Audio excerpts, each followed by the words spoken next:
इस मशीन में क्या है कि हम अपना 80% के हिसाब से गोबर, जिसका मॉइस्चर होना चाहिए 10 से 15%, वो होना चाहिए। दूसरा कोयला पिसा हुआ होना चाहिए बारीक, तो अपन 20% 25% मिक्स कर सकते हैं। उससे एक लकड़ी निकलेगी इस टाइम में, जैसे कि कोई 4 इंची के आसपास मोटाई होगी और लंबाई 2.5 से 3 फीट भी अपन ले सकती है, कोई दिक्कत नहीं आएगी। जो ये अपने शमशान में भी चल सकती है। जलने की कैपेसिटी इसकी बहुत तेज़ होगी, क्योंकि कोयला मिक्स है ना। जलने की कैपेसिटी इतनी तेज़ होगी कि लकड़ी से 4 गुना जो लकड़ी होती है उससे 4 गुना की कैपेसिटी में होगा ये। एक दिन में कितना आप इसका प्रोडक्ट करेंगे? जी, एक दिन में ये वाली मशीन अपनी मान के चलिए कि कोई 6 टन के आसपास निकालेगी। 6 टन के आसपास। और ये आपका जो ये प्रोडक्ट बनेगा, इसको आप किस हिसाब से बेचेंगे? क्या इसका रहेगा रेट? इसका रेट तो जैसे कोयला किस प्रकार से मिक्स कर रहे हैं। जैसे कोयला हम अगर मान के चलो कि 2000 सीबी का कर रहे हैं तो उसका रेट कम होगा, 4000 करेंगे उसका रेट बढ़ेगा। तो रेट का कोई, ये तो मार्केटिंग है, कोई फाइनल नहीं कह सकते, कोई फाइनल रेट नहीं कह सकते। परियोजना की नवाचार की शुरुआत हुई है, क्या कहेंगे सर? एक तो ये दूसरे 2 चीज़ों का निदान होने की संभावना। एक तो जो हमारे सड़क पर मवेशी एक्सीडेंट में, हमें दुर्घटना में मरते हैं या किसानों की फसल को चर करके नुकसान पहुंचाते हैं, तो यदि हम ये 2 रुपये में गोबर खरीद रहे हैं तो लोग बांधने की प्रवृत्ति को एक बल मिलेगा और शायद वो बांध सकेंगे। हमारी अपील भी है कि लोग बांधें उसको, और जो बांध लेते हैं तो 2 रुपये उनको मिलेगा, एक थोड़ा सा सहारा मिलेगा, आर्थिक तौर पर एक मजबूती प्राप्त होगी। मुझे ऐसा लगता है कि इसकी सफलता हमारे किसानों की एक समस्या का निदान होगा, मुझे ऐसा लगता है। क्या ये माना जाए कि पूरे एमपी में देवतालाब विधानसभा से इसकी शुरुआत हो रही है? शुरुआत की है जी। अब ये शुरुआत है, सफलता की तरफ हम बढ़े तो पूरा प्रदेश इसको अडॉप्ट करेगा। ठीक। क्या ये परियोजना है सर, क्या इसके लाभ हैं? देखिए, ये बहुत ही अनूठा नवाचार है। इसके जो रवि जी हैं, रवि नोनहटा जी, लगभग 1-1.5 महीने पहले मेरे पास आए थे। उन्होंने अपना आइडिया बताया था कि हम गोबर खरीदना चाहते हैं, तो उस गोबर को खरीद के उसमें कोयले की चूरी वगैरह मिला करके और उससे वो लकड़ी के गुट्टे बनाएंगे। और मैंने कहा आप लकड़ी भी बनाओ जो शमशान घाट में जलाने के काम भी आ सके। तो इससे 2 फायदे होंगे। आज उन्होंने अपने प्लान का उद्घाटन यहाँ पर किया है और पूरी मदद प्रशासन ने भी की है, इनको प्रमोट भी किया है। और ये 2 रुपये किलो में गोबर खरीदेंगे, इनकी गाड़ी जाएगी और वहाँ से खरीद के लाएगी, या किसान इनके प्लांट में आकर के भी अपना गोबर बेच सकता है। और इनका कोई ऐसा रिक्वायरमेंट नहीं है कि गोबर छान के या उसको अलग करके, जैसा गीला गोबर है वैसा ही ला करके, बस उसमें मिट्टी कंकड़ पत्थर आदि ना हो।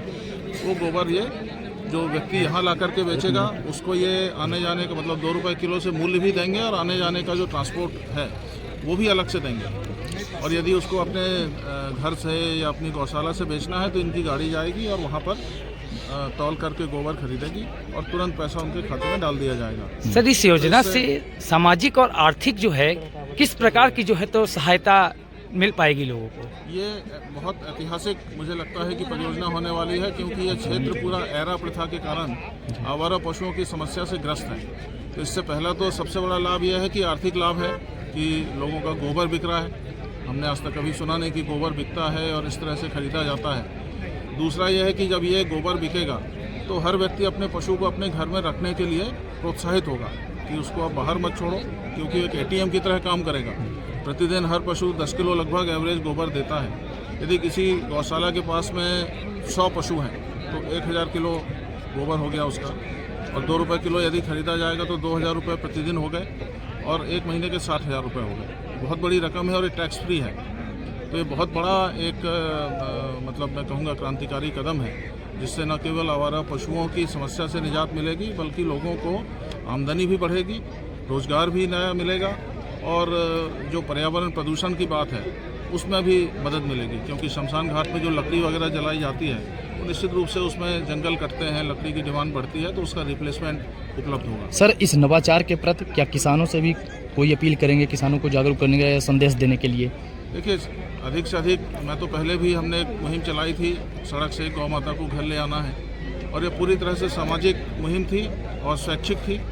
तो मेरा सभी से आग्रह यह है कि जो रवि जी ने हमको बताया है कि जो भी गोबर उपलब्ध कराएं उसकी गुणवत्ता अच्छी हो। गुणवत्ता से मतलब यह है कि उसमें कंकड़ पत्थर ना हो है ना, कोई इस तरह की अलग बाहरी चीज़ें ना मिली हो, तो जितना शुद्ध गोबर आप देंगे उतना इनके लिए भी अच्छा रहेगा और ये परियोजना की सफलता के लिए भी इस आवश्यक है। नवाचार की शुरुआत के लिए आपको कहाँ से प्रेरणा मिली, कैसे आपके मन में यह विचार आया? क्या है कि जैसे कि हम लोग किसान से ही जुड़े हुए हैं पूरा, और किसान ही हैं, जमीन से जुड़े हुए लोग हैं हम लोग। क्या हम लोग जब रोडों पे निकलते हैं या गांव में इधर उधर जाते हैं, घूमते हैं, देखते हैं, तो सबसे ज़्यादा किसान ही रोता है। कुछ भी हो तो भी किसान रोता है। रोड पे जाइए तो एक्सीडेंट हो रहे हैं, जानवर मर रहे हैं। ख़ास तौर पे क्यों? तो उसके लिए क्या है कि अपने दिमाग में ये पहले से ही था और हमने काम किया भी इस मैटर में, काफ़ी मैंने काम किया है। तो हमने सोचा क्यों ना यहाँ पे अपने मऊगंज में एमपी में एक प्लांट लगाया जाए, शुरुआत छोटी सी की जाए। अब इस प्लांट से क्या है कि अपन मान के चलिए कि किसानों से गोबर भी खरीदेंगे पहला, तो किसानों को 2 पैसा ही मिलेगा। जो कितने रुपए किलो आप गोबर खरीदेंगे? 2 रुपये किलो। कैसे खरीदेंगे? ये 2 रुपये किलो ऐसे खरीदेंगे जैसे कि 2 रुपये किलो का तो मैं उन्हें पैसे दूंगा, ठीक है। बाकी हमारी खुद की गाड़ी जाएगी, मतलब मऊगंज ज़िले से 30 किलोमीटर तक, अदरवाइज तो महंगा पड़ जाएगा। 30 किलोमीटर 35 किलोमीटर तक हमारी गाड़ी जाएगी, हमारी लेबर जाएगी, या फिर कोई भेजना चाहे तो उसका हम लेबर चार्ज देंगे और अपना भाड़ा भी उचित जो भाड़ा लगता है वो। कितने रुपए किलो? 2 रुपये किलो हम गोबर की खरीदी देंगे। लेबर चार्ज क्या रहता है वो तो उसके ऊपर है ना भाई, कितना मटेरियल उसने लोड किया उसके ऊपर रहेगा। गोबर लाने के बाद अब उसको किस रूप में यूटिलाइज करेंगे? उसमें गोबर लाने के बाद हम उसमें जैसे बॉयल करके कोयला मिक्स करेंगे, बॉयल करके कोयला मिक्स करेंगे तो उसकी हम लकड़ी बनाएंगे जो 2.5 फीट की होगी। वो भी ज़रूरत के हिसाब से कोयला मिक्स करेंगे जैसा हम पे ऑर्डर होगा, जिसमें 25% भी कर सकते हैं, 20% भी कर सकती हैं। तो उसके हम गुल्ले भी लड्डू टाइप बनाएंगे जो कि सेब टाइप का रहता है, एक जो सेब हम खाते हैं उस टाइप का रहता है।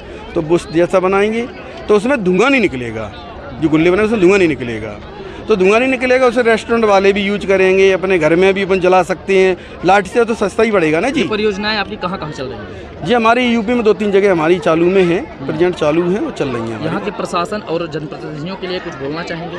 यहाँ के प्रशासन ने खास तौर पे मान के चलिए कि माननीय हमारे डीएम साहब जी ने, कलेक्टर साहब ने, मऊगंज ने बहुत बड़ा सपोर्ट किया है और उन्हें बहुत बहुत धन्यवाद, और हमेशा सपोर्ट करते रहें, हम आगे बढ़ते रहेंगे। कोई किसान भाई अगर इस दूसरा परियोजना को चालू करना चाहे? दूसरा क्या है कि हमारे माननीय जी विधायक देवतालाब माननीय जी का बहुत बड़ा, गौतम जी का सहयोग रहा है इसमें, और इनका बहुत बहुत धन्यवाद करेंगे। हमेशा सहयोग मिलता रहे। किसानों के लिए कोई संदेश? किसानों के लिए यही संदेश है, मान के चलिए कि गोबर अपना जो उल्टा सीधा फेंकते हो आप, मत फेंकिए, इसको इकट्ठा करके रखिए। भाई हम तो 50 किलो भी होगा 20 किलो भी खरीदेंगे ना, और तत्काल पैसा लें हमसे। और बाकी की जो गोबर से ढील देती है तो ढीलने की बजाय उनको खिलाएं पिलाएं। जब आवश्यकता लगेगी तो उसमें और कुछ सुधार करेंगे। किसानों के अधिकार में, हक में जो अच्छा हो सकेगा वो हम और कोशिश करेंगे। आपका परिचय? रवि सिंह हमारा नाम है, वैसे राजू सिंह नोनाटा हमारा नाम है, रवि सिंह कहते हैं। कहाँ से आप? हम रहने वाले अपने भिंड मुरैना से हैं, और हरियाणा में हम गुरुद्वारे की सेवा बहुत की है मैंने। गोबर से जो प्रोडक्ट बनेगा उस प्रोडक्ट का नाम क्या होगा? एक तो जैसे अपन उसको बोलते हैं, जैसे गोबर से, कोयले से बनी हुई लकड़ी बोलते हैं, सीधा सीधा नाम बोलते हैं। गोवंश के गोबर से बनी और कोयले से मिक्स लकड़ी बोलते हैं। दूसरा अपन गुल्ले बोलते हैं, गोले टाइप, उसे गोला नाम जो ही चल रहा है वही अपन देंगे। इसमें जो किसानों को पेमेंट की जाएगी वो मंथली की जाएगी या प्रतिदिन के हिसाब से? जैसे किसान के ऊपर है, ज़रूरत किसान को जैसी होगी मैं वैसी पेमेंट करूँगा। पर डे की होगी, तुरंत की होगी, 15 दिन की होगी, महीने की, जैसी मर्जी वैसी प्रत्येक तैयार ग्राम पंचायतों में आपकी गाड़ी जाएगी?